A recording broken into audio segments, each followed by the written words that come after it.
Lyudmila Dubinina, just 20 years old. Her eyes were missing, her tongue had been torn out, and her ribs were shattered, crushed with a force consistent with a car crash. Semyon Zolotaryov, a decorated war veteran. His eyes had been gouged out, every single rib on his right side was smashed, and his body had been twisted unnaturally, almost as if something had crushed him from the inside.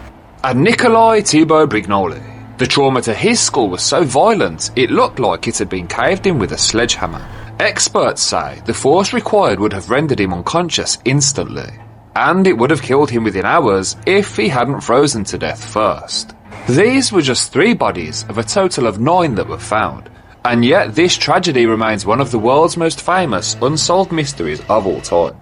This is the terrifying case of the Dyatlov Pass Incident. On February 20th, 1959, a rescue team consisting of volunteer students and teachers from the Ural Pyrotechnical Institute began the search for 9 hikers who had been reported missing by concerned family members. Later, the army and police forces became involved in the search, with planes and helicopters being ordered to join the rescue operation. The sun was bleeding out over the western ridge as the search team dragged their frozen boots through deep snowdrift. They were completely exhausted. Each of them reported feeling they felt like they could collapse into the snow at any moment. The Russian winter was merciless, completely unforgiving, gnawing through every layer of clothing and every ounce of hope. But they knew if those hikers were to ever be found, they had to keep going. On February 26th, Mikhail Sharovin, a member of the rescue team, came across the abandoned and badly damaged tent on Kholat Syakhl. The tent was half torn down and covered with snow, but bizarrely, all the group's belongings and shoes had been left behind. And stranger still, the tent had been cut open from the inside with a sharp blade.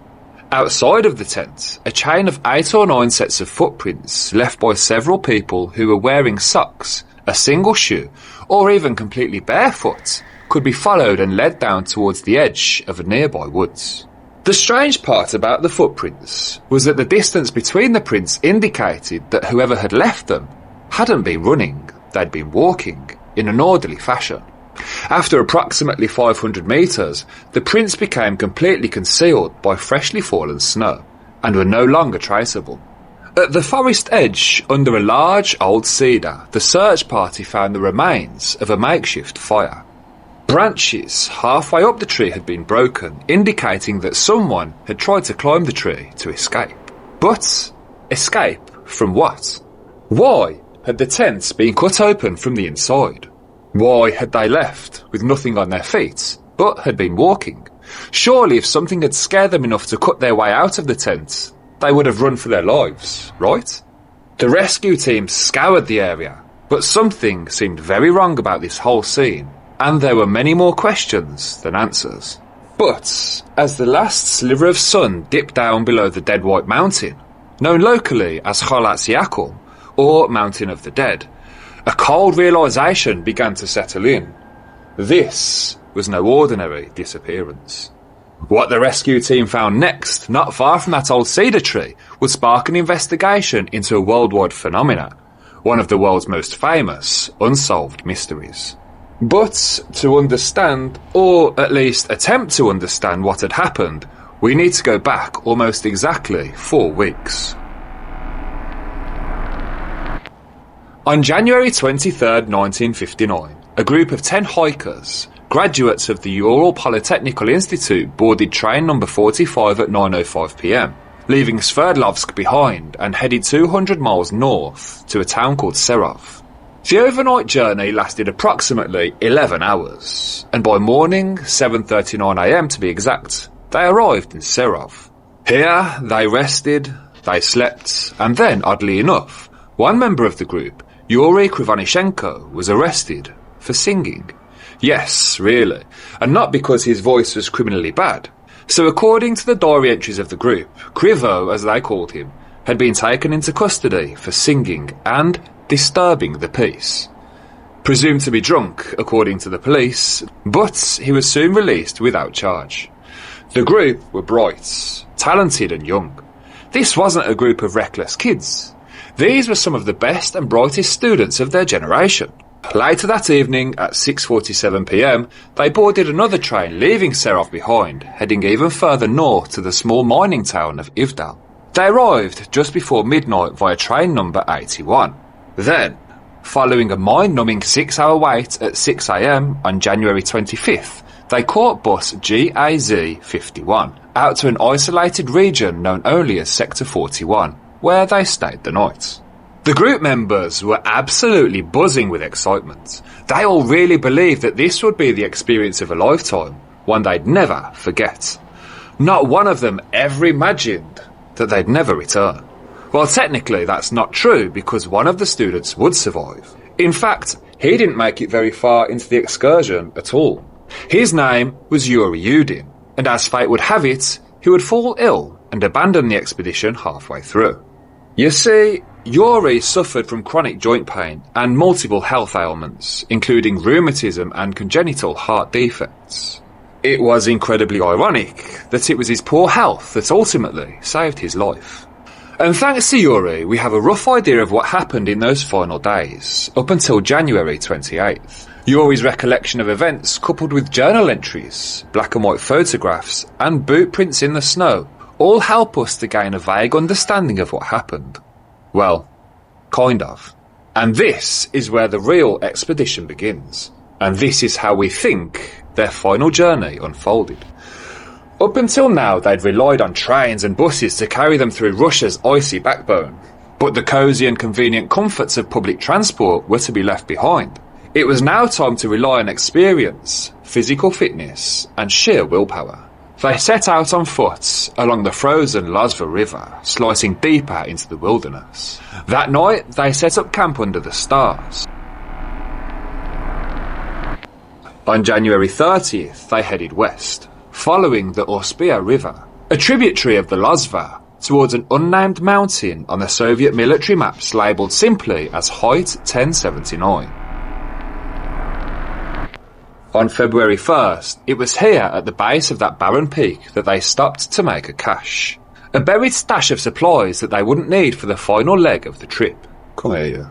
They lightened their loads and prepared for what they anticipated would be the most difficult stretch of the entire trip, the ascent to Otorten Mountain.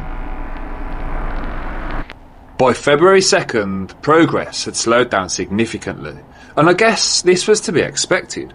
The weather had turned extremely hostile, the snow was whipping all around them, and visibility had dropped to pretty much zero. It seemed like they drifted slightly off course, just enough to matter, and by late afternoon they had unwittingly found themselves not en route to Otorten, but half a kilometre off route, halfway up the wind-battered slopes of Height 1079. Unknowingly, they'd stopped to camp on a mountain known to the local Mansi tribes as Kholat Syakhl, or the Mountain of the Dead. There, as the light faded and the temperatures plummeted, they pitched their final tent. It was the evening of February 2nd, 1959. Between the freezing winds, the snow, and the very limited visibility, leader of the group, Igor Dyatlov, made a decision. One that would become the last major choice of his life. Rather than retreating to a more sheltered location, Dyatlov chose to pitch a camp right there on the open slope of Kholat Syakhl. Why? Perhaps he didn't want to lose the altitude they'd gained after such a hard day's climb. Where are you going? Perhaps he wanted to challenge the group further to prove their credentials. Camping on an exposed mountainside wasn't just difficult, it was elite. Whatever his reasons, the decision was made and the tent was set. And by 5:30 p.m, the team had settled in for the night. Inside that canvas shelter, the mood was warm and light-hearted. A real sense of camaraderie had developed within the group. They were laughing and joking, working on a satirical newsletter they'd named Evening Otorten, a mock newspaper chronicling their journey with inside jokes and fake headlines. In fact, part of the newsletter had later been misinterpreted and became part of a hoax. It had been reported that the group had claimed to have witnessed proof of the existence of the Yeti. The hoax article read, "From now on, we know the snowmen exist. They can be found in the northern Ural next to Mount Otorten, when in fact, the newsletter created by the group had been transcribed as, in recent years there has been a heated debate about the existence of yeti. According to recent reports, yeti lives in the northern Ural near Mount Otorten. It was both silly and endearing, a bonding moment captured in scribbles and photographs. The last known images of the Dyatlov group show them smiling as they dig out the slope, stake the tents, and prepare for the night. Given what was written in their journals, it's presumed that the plan was to pitch the tent on the ridge to continue in the morning on high grounds, towards Otorten, where it's easier to ski on firm snow. On the morning of February the 3rd, they planned to make an ascent to Mount Otorten. Then they planned to pack their tents and start their way back, spending one more cold night on February the 3rd on Kholat Syakhl. But that isn't what happened. Things didn't go as planned. Something went wrong, something no one expected. Something terrifying enough to send 9 experienced hikers tearing through the side of their own tent, cutting it open from the inside and fleeing barefoot into the frozen wilderness, in their underwear. They didn't freeze in their sleep. They didn't calmly wander off and get lost. They fled from something. But what? Half naked, in minus 30-degree temperatures, into deep snow, in the dark. What could possibly drive 9 rational, disciplined young people to behave like that? The first sign that something was wrong came mid-February. The group had been due back in Vitsai by February the 12th. When that date came and went, there wasn't immediate panic. Delays were common. Dyatlov himself had even told Yuri Yudin, the hiker who turned back early, that they might take longer than expected. Come here, you. But by February 15th, having not heard a word, the families started to worry. I can only imagine what would have been going through their minds. If that had been me and I was waiting for one of my loved ones to return home, I'd be completely out of my mind with worry. 5 days later, by February the 20th, with still no word, they'd simply had enough. Obviously, something had gone drastically wrong. The families just couldn't stand anymore, and they demanded action. And so, a search party was formed, at first made up of volunteers, teachers and students from the Euro Polytechnical Institute, or UPI, and of course, relatives of the group. In an attempt to make the search as efficient as possible, the search parties were split into different groups. And the first breakthrough came on February 26th, when a student named Mikhail Sharovin from the... Jesus Christ, you're trying to kill yourself. In an attempt to make the search as efficient as possible, the search parties were split into different groups, and the first breakthrough came on February 26th, when a student named Mikhail Sharovin from the Slobtsov group stumbled across the collapsed tent on the eastern slope of Kholat Syakhl. It sat on a 30-degree incline, partially buried by snow and slashed open from the inside. Inside the tent, they found belongings, boots, coats, blankets, a camera, food, and journals. But not a single body in sight. The fading daylight forced them to halt their search for the night, but still, they remained hopeful. They were trying their best to keep all thoughts positive and optimistic. Maybe the group had taken shelter in a snow cave. Maybe they were huddled in an abandoned cabin, waiting for rescue. They decided to set up camp and continue the search the following morning. Little did they know that just a short distance away from where they'd set up camp, beneath a blanket of snow, lay the lifeless bodies of their friends. On February 27th, 1959, at first light, rescuers returned to the tent, determined to trace the group's final movements. More volunteers arrived. Even the Russian military joined the operation at this point. Leading away from the slashed tent, they discovered 8 or 9 sets of footprints, heading downslope in a straight line. Oddly, most of the prints appeared to be from bare feet. Some wore only socks, others nothing at all. But there were no signs of panic, no dragging feet, just bare footprints in the snow, marching steadily towards the woods. The tracks disappeared after 500 metres, erased by snowfall. The trail led nearly a mile down the mountain to the edge of the forest, and there, beneath that old towering cedarwood tree, they found the first clue. A makeshift campfire which had long been extinguished. The tree's lower branches had been violently snapped off up to 5 metres above the ground, strongly indicating that someone had climbed it, frantically. But why? Were they trying to escape from something, maybe? Were they looking for something? Or someone? Mikhail Sharavin searched the area beneath the old cedar tree. He had an all too familiar feeling in the pit of his stomach. It was a feeling of dread. He knew he was close to finding something truly awful, but he knew he had to keep looking. Just 3 metres from the remnants of that fire, he noticed something sticking up out of the ground, and his blood ran cold.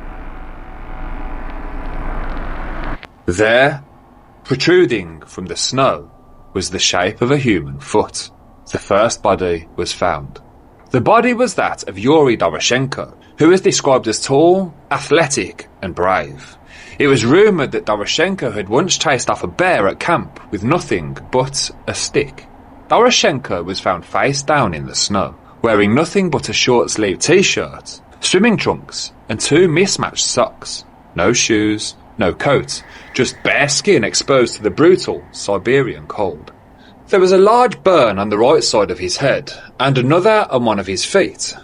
His body was riddled with scratches, scrapes, and deep bruises, as though he'd thrashed violently before the end.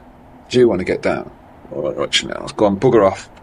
His ears, nose, and lips were caked in blood, and disturbingly, a thick grey fluid was leaking from his mouth. That detail, though crucial, was left out of the official report. Why? Because grey foam like that is often the result of intense pressure to the chest cavity, the kind of trauma you'd expect from a violent fall, or from something pressing down on your chest with crushing force. Some investigators have speculated that Doroshenko may have fallen from the cedar tree, perhaps in a last-ditch attempt to escape or gain visibility. But others believe he was pinned, held down, or crushed by something, or someone. Despite these deeply troubling signs, the official cause of death was written off as hypothermia. But the body tells a far more disturbing story. Right next to the body of Doroshenko, the body of another group member was found. 23-year-old Yuri Krivonishenko was the joker of the group. He was a keen musician and fancied himself as a bit of a storyteller. He was found lying next to Doroshenko beneath the cedar tree, his body half buried in the snow. He was dressed in just a long-sleeved shirt and a single sock, completely exposed to the brutal cold. But it wasn't just the temperature that killed him. His body was covered in deep bruises and sharp lacerations, and like Doroshenko, he had burns on his hands, his foot, and running up his legs. The injuries told a story of someone who fought, who struggled violently until the very end. But the most disturbing detail: inside Krivonishenko's mouth, investigators found a chunk of his own knuckle, bitten clean off. Whether it was a desperate attempt to stay conscious, or an instinctive reaction to suppress screaming in agony, it's incredibly doubtful we'll ever know. Later, forensic analysis revealed that both Doroshenko and Krivonishenko's bodies had been moved after death. It's believed the remaining members of the group, upon finding the... Oi, stop! Stop! Oh, scratching the door. It's believed the remaining members of the group, upon finding their friends frozen and lifeless, may have carefully arranged their bodies out of respect, and stripped what clothing remained in a last-ditch effort to survive the night themselves. But what I want to know is, what the hell happened under that cedar tree to leave 2 men burned, battered, and broken, before the cold ever had chance to kill them? Later that same day, further up the slope, approximately 300 metres from the old cedar tree, the search party discovered the body of the group's leader, Igor Dyatlov. He was found face up in the snow, his fists tightly clenched up by his chest as if he had died in the middle of a struggle. He had a fur vest, his collared shirts, underwear, ski trousers and other clothes, but he had no hat, no gloves, no boots or shoes. Also, he was without his padded jacket or windbreaker. On his wrist was a watch, which had stopped at 5:31. His body, investigators noted, had clearly been manipulated after death, shifted, moved, perhaps even posed, But it wasn't just his posture that raised questions. Dyatlov had abrasions and bruises on both ankles, as well as cuts and swelling across his face due to a broken lower jaw. One of his incisor teeth was missing, and the forensic report concluded that his injuries were consistent with those sustained in a violent fistfight. But, with no defensive wounds and no indication of an attacker, the official explanation was, of course, hypothermia. Just like that, the brutal evidence of a possible fight, bruised face, missing tooth, clenched fists, was written off as exposure to the cold. But let's be honest, the scene told another story. The group leader, bloodied and bruised, fists still clenched until the very end. Who or what was he fighting? Approximately 630 metres from the cedar tree, the body of the next group member was found, and the first female on the list. Her name was Zinaida Kolmogorova, or Zina to her friends. She was bright, beautiful and beloved. Everyone adored her. Unlike the others, she was slightly better dressed, but that didn't mean she was safe. One of the sweaters she wore had the right sleeve torn off, as if it had been ripped away during a struggle. Her hands were scraped and bloodied, and her face was marked with bruises. Most unsettling of all was a long, deep, rectangular bruise stretching along her torso. A bruise that, according to experts, was consistent with a blow from a baton. These weren't the random injuries of someone lost in the snow. They were signs of a fight, signs of panic, signs of something or someone violently lashing out. She wasn't assaulted. While this is a grim detail to have to point out, it's important to rule out interpersonal violence within the group. Her official cause of death? Hypothermia caused by a violent accident. But there's little comfort in that phrasing. It's believed that both Zina and Dyatlov were desperately trying to return to the tents when they collapsed in the snow, exhausted, injured, and alone. But exactly what had they fled from?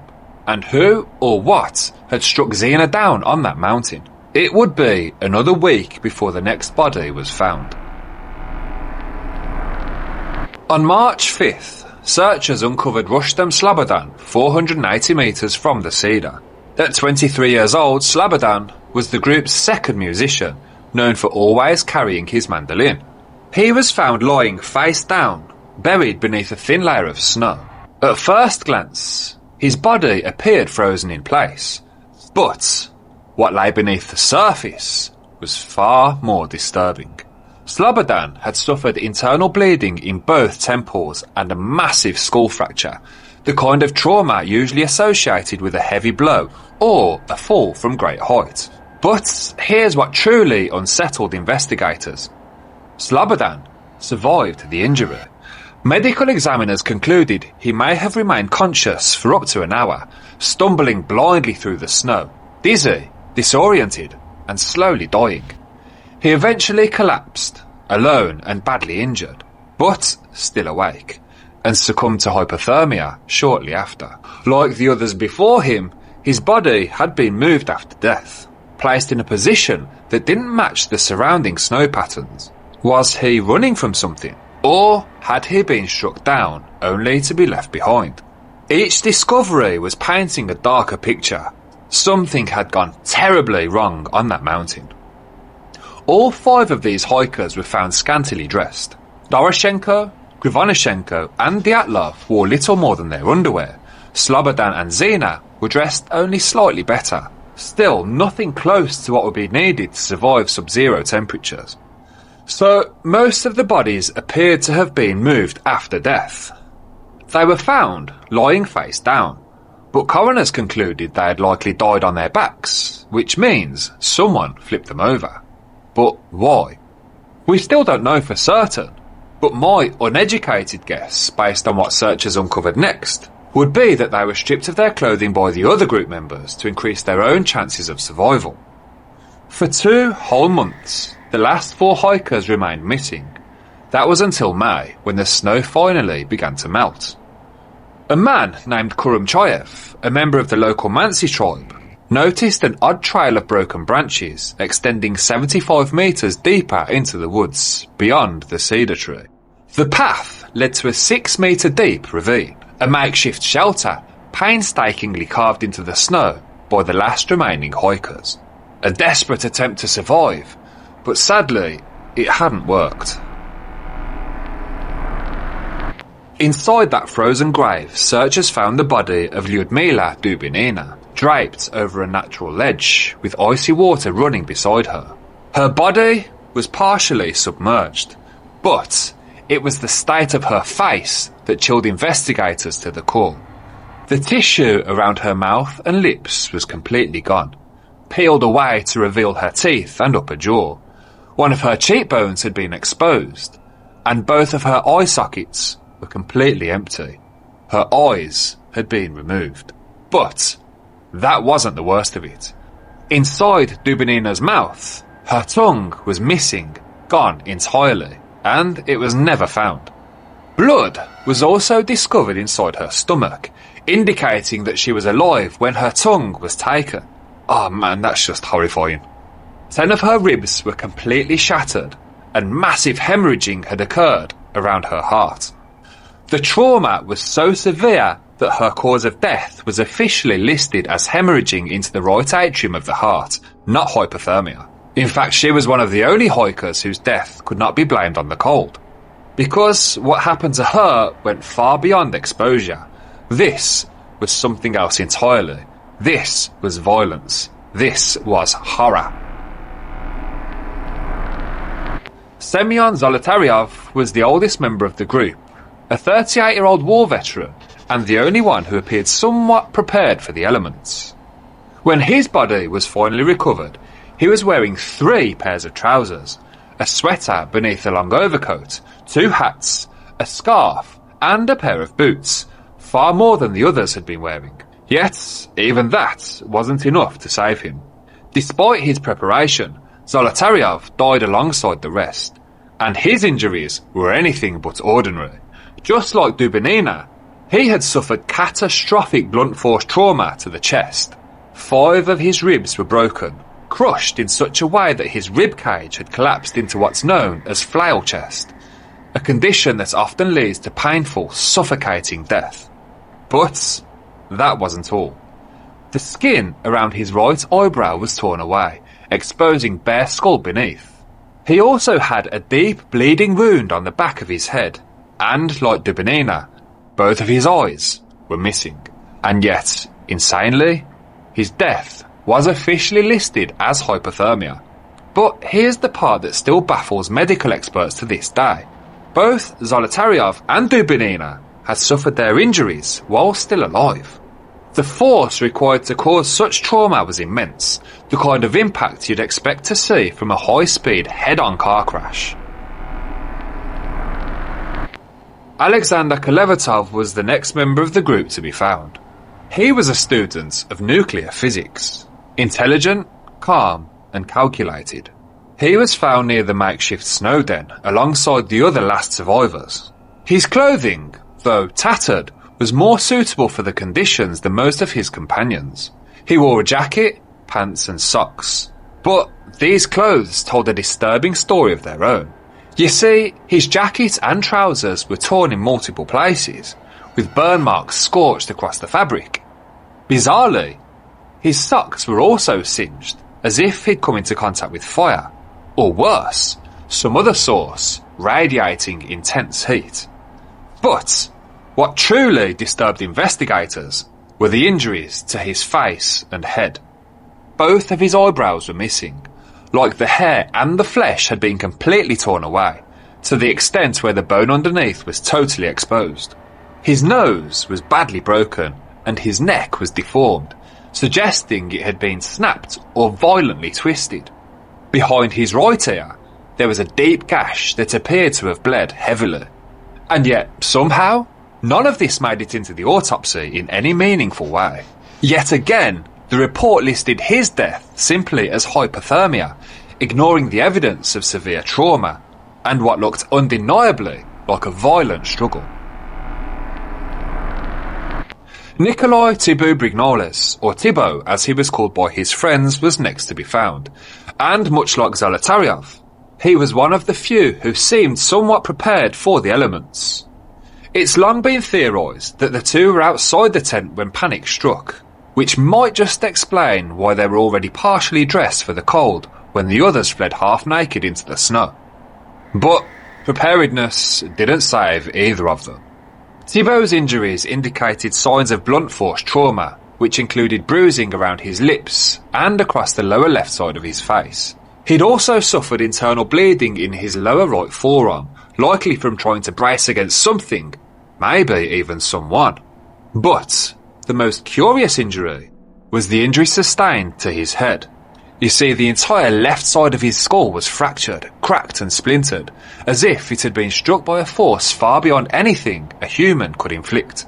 And yet, with this in mind, there was no external bruising over the fracture site. No swelling and no trauma to the skin surrounding the injury. I ask you, how is that even possible? The blow was so powerful it would have rendered him unconscious immediately, and medical experts estimate he would have died within 3 hours. Assuming, of course, that he hadn't frozen to death first. The official cause of death? Not hypothermia this time, but death by an unidentified, powerful force. One that could not have come from a person. No animal attack, no avalanche, no ordinary fight. Just one more impossible injury in a case where nothing seems to add up. And with that, the last body was found. 9 hikers, 9 disturbing deaths, and to this day, no clear answers.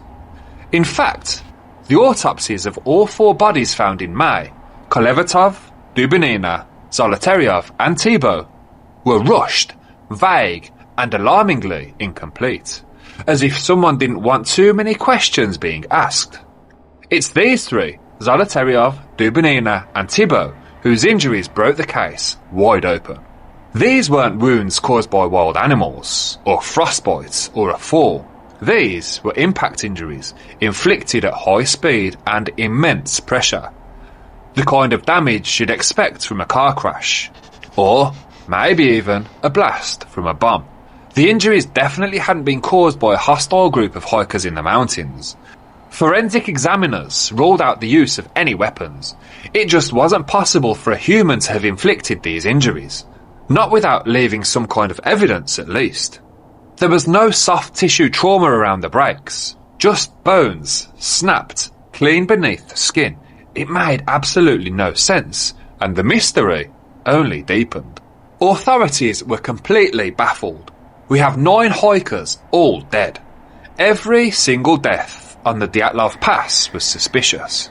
Each one of the 9 hikers was found with cuts, bruises, burns and trauma. Many concentrated on their faces, and several showed grotesque, unexplained injuries that defied both logic and physics.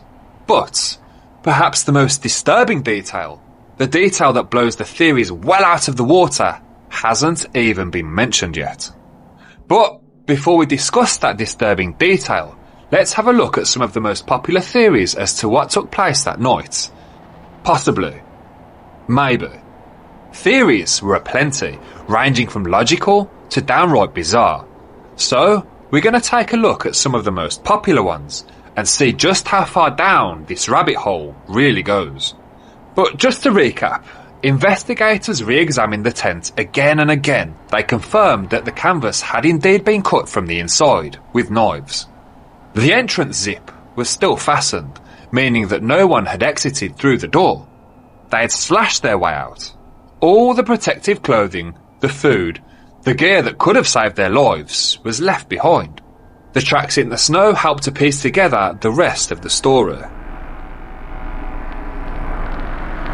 So, one of the earliest theories to emerge in the Dyatlov Pass case was that the hikers were murdered by the local Mansi tribe. As I mentioned earlier, a severe snowstorm had blown the group off course, and into territory known by the Mansi as Khalatsiakul, or Mountain of the Dead. It was sacred land, isolated, untouched, and possibly even hostile to outsiders. Some speculated that the Mansi people, fiercely protective of their homeland, attacked the hikers for trespassing. One piece of evidence used to support this theory was the discovery of a chum, a traditional Mansi structure found a few hundred metres from the campsite. In ancient folklore, chums could be associated with ritual practices, even sacrifice. Could the hikers have been sacrificed by a reclusive tribe?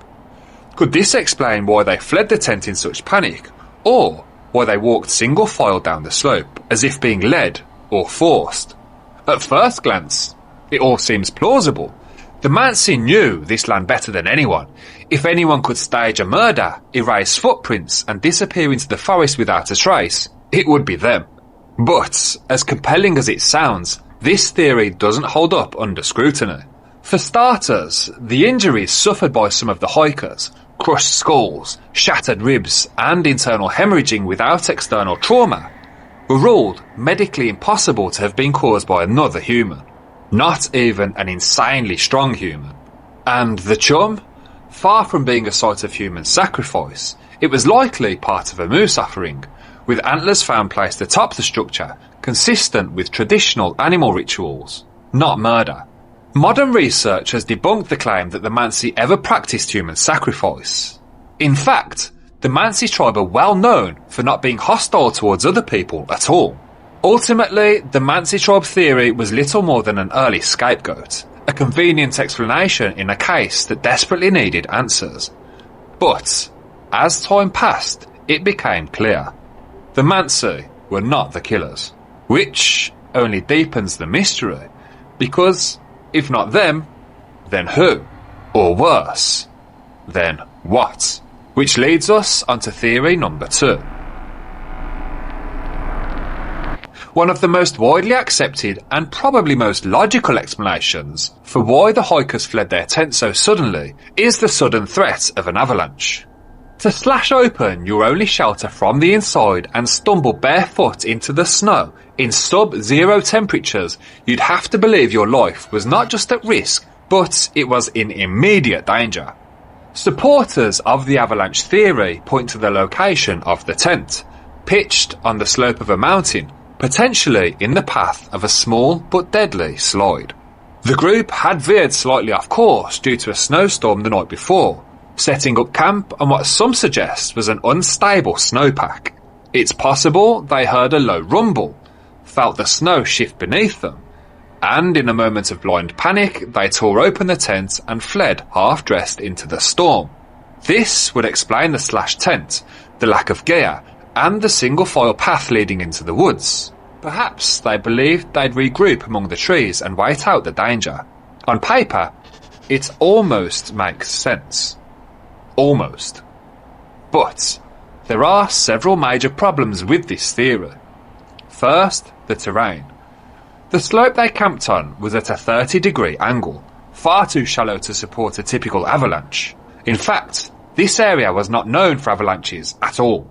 And more importantly, no signs of an avalanche were ever found. No displaced snow, and no evidence of a forceful impact. Then there's the issue of the injuries. Several hikers suffered devastating trauma, fractured skulls, crushed rib cages, and internal bleeding, not to mention the burns. But the injuries came without any soft tissue damage, no bruises, no gashes, no external wounds to match the crushing force required to break bones. If a hiker had been thrown into a rock or buried beneath ice and snow, you'd expect major bruising, abrasions, maybe even lacerations. But there was none of that.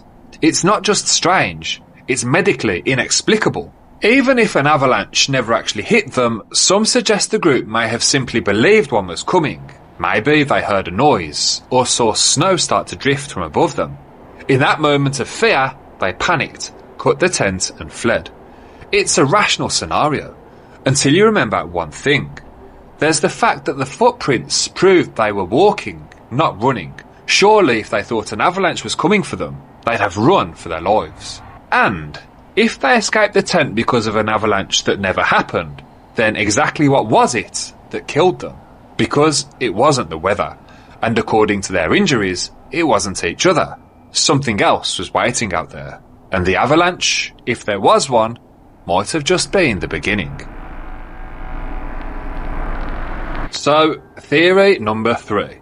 When the rational fails, the supernatural takes hold. With so many unanswered questions, bizarre injuries, and an official narrative that explains nothing, it's no wonder people have turned to otherworldly theories to make sense of the Dyatlov Pass mystery. Perhaps the most infamous of these is the yeti theory. Some believe a massive, violent cryptid, a snow-covered beast lurking in the Siberian wilderness, attacked the hikers for trespassing into its territory. This could explain the panic, the slashed tent, the single-file escape, and even the gruesome, unexplained injuries that no human could have inflicted. Sounds wild, possibly even insane, right? But here's why this theory exploded in popularity. Among the hikers' belongings were multiple cameras. One of those cameras captured a photograph that's become legendary in the Dyatlov Pass story. A shadowy figure standing upright in the snowy woods. Some say it looks exactly like a yeti. Others argue it's just one of the hikers bundled up in gear. But here's the real kicker. The photo has been authenticated. It's real, untampered, unaltered. It really exists. And when you look at it with no context, it really does look like something watching them. To me, honestly, it just looks like a human. I think you can see the difference in shade between the top half and the bottom half. But let me know what you think in the comments. As you can probably imagine, there are some slight problems with this theory too. I mean, no yeti footprints were ever found in the snow, not a single track. So, while that image is quite haunting and the idea is intriguing, the yeti theory, without more evidence, remains an icy dead end. But then, we get to a theory that's even stranger, and somehow even harder to ignore. UFOs, aliens, Martians, extraterrestrials, whatever you want to call them. On the night of the tragedy, multiple glowing orbs were seen in the sky above the Ural mountains. Witnesses, including local Mansi hunters, described them as bright, pulsing spheres, eerily similar to modern-day UFO reports. Coincidence? Maybe. But what makes it more chilling is what was found on Semyon Zolotaryov's camera. Though badly water damaged from 3 months in the snow, some of the film inside was successfully developed. One image, buried beneath streaks and water stains, appears to show a glowing form in the sky. Skeptics claim it's just light distortion, but believers see something more, evidence that Zolotaryov was photographing a UFO moments before the group fled the tent in terror. Could an alien presence have approached the camp? Could it have triggered panic, causing the hikers to flee in a trance-like state, marching single file into the forest? That would explain the discrepancies in time, the irrational behaviour, the lack of defensive wounds, and perhaps even the devastating internal injuries inflicted by some kind of unknown technology or weapon. It might even explain the burns found on their clothing. Personally, I don't know if I believe it, but I can't completely dismiss it either. And it does make the whole case that bit more intriguing, if it needed any more intrigue. Theory 4. With so many irrational behaviours and unexplained choices, some researchers have looked inward, towards the mind, for answers. The theory? That what happened on Dyatlov Pass wasn't physical at all, but psychological. One of the most commonly cited explanations is something called paradoxical undressing, a chilling phenomenon often observed in the final stages of hypothermia, where victims begin to feel burning hot despite being on the verge of freezing to death. In a confused and panicked state, they begin tearing off their clothes, which only accelerates the effects of hypothermia itself. At first glance, this could explain why so many hikers were found barefoot, shirtless, or in minimal clothing. But here's the problem. Even this theory doesn't hold up. Several of the hikers were found wearing clothing taken from others. Some were wrapped in extra layers, not fewer. And a fire had been started by the cedar tree, suggesting that they were doing everything they could to stay warm, and crucially, stay alive, not succumb to madness. This wasn't mindless confusion. This was survival. Another psychological theory, the so-called Kármán vortex street, a rare atmospheric condition where low-frequency winds sweep across the landscape, producing a kind of infrasound. It's said to cause nausea, dread, and even hallucinations in humans. Some believe this eerie hum could have triggered mass panic, convincing the hikers that they were in imminent danger, causing them to flee the tent in terror, only to realise too late that they had severely fucked up. Again, a chilling idea, but it doesn't explain the brutal injuries. The crushed skulls, the shattered rib cages, the internal bleeding without surface trauma, not to mention missing eyes and a torn out tongue. No sound, however disturbing, can pulverise bone. Others suggest a darker psychological spiral, namely group psychosis, that maybe one or more of the hikers began to break mentally under the stress of the storm, isolation and cold, and that panic spread like wildfire. Some theorise there was an argument inside the tent, voices raised and tempers flared. The tent is slashed open in the chaos, and the group spills outside, only realising too late they just sealed their fate. They calm down, start walking towards the tree line, but by then it's already over. It's a compelling thought, but here's the issue with this theory. Out of 9 intelligent, rational hikers, all trained in survival, not one of them broke away, stayed behind, or decided to shelter inside the tent, or even return once they'd realised their mistake. 9 people all reacting exactly the same way, all making the same fatal decision. That's not psychology, that's something else. So, while the mind can explain a lot, it can't explain crushed skulls, missing eyes or twisted necks. These theories, like all the others, gets us that little bit closer to understanding what might have happened, but not close enough. It's believed that the final 4 hikers, in a desperate attempt to survive the freezing hell they were trapped in, stripped the clothing from their already dead companions. So, when their bodies were eventually discovered, they were wearing a mix of torn garments, some of them scorched, some shredded, and some with something far more sinister. Which brings us to that one thing I mentioned earlier that blows all other theories out of the water. And that thing is radiation. Radiation was found not just on their clothing, but in the surrounding area of the Dyatlov Pass itself. And no, there's no known explanation for it. Not a natural one, anyway. To this day, no official report has ever explained how or why radioactive material was present on the corpses, or in that specific region. From the slashed tent, to the single-file march down the mountain, the violent internal bruises, the missing eyes and tongue, and now radiation. Nothing about this case makes sense, apart from maybe, just maybe, our final theory. Of all the theories surrounding the Dyatlov Pass incident, this is the one that might just make the most sense. Because, if something truly horrific happened that night, why would the Soviet Union want the rest of the world to know?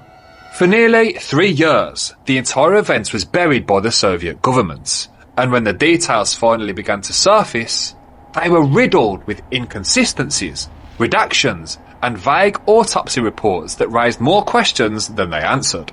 The reality is this: everything we know today is filtered through Soviet-era documentation, which means we only know what they want us to know. But if they were hiding the truth, exactly what were they hiding? The Dyatlov Pass incident occurred right in the middle of the Cold War, at a time when the Soviet Union was desperately testing new and experimental weapons in remote, uninhabited areas. Areas just like the Ural Mountains. And there is evidence. Rockets were confirmed to have been launched in the direction of the pass by a nearby military installation around the time of the hikers' deaths. Officials claimed the rockets landed far from the group, but no one can say for sure. What if those rockets exploded closer than intended? What if a shockwave, or radiation, or even a classified weapon hit the group and caused the horrific injuries? The crushed skulls, the flail chests, the internal bleeding. What if the strange orange skin reported on the bodies wasn't sunburn, but chemical exposure? Whatever the truth is, one thing seems almost certain. The Soviet government knew more than they had let on, and whether they were hiding creatures, aliens, or simply their own deadly mistakes, the result is the same. A cold, calculated cover-up. The kind of cover-up that ensures we may never know the full truth. And so here we are, decades later. 9 hikers, a slashed tent, radioactive clothes, missing eyes, eyebrows and tongues, crushed bones, no footprints, no witnesses, and no answers. Despite the endless speculation, each theory had its flaws. And until new evidence surfaces, this case will remain exactly what it's always been. One of the most terrifying and unsolved mysteries in human history. I really hope you enjoyed today's episode on the Dyatlov Pass Incident. Do you have your own theories as to what happened? If so, I'd love to hear them in the comments. For more spooky stories, click here. Until next time, I'm your host, Severed Soul.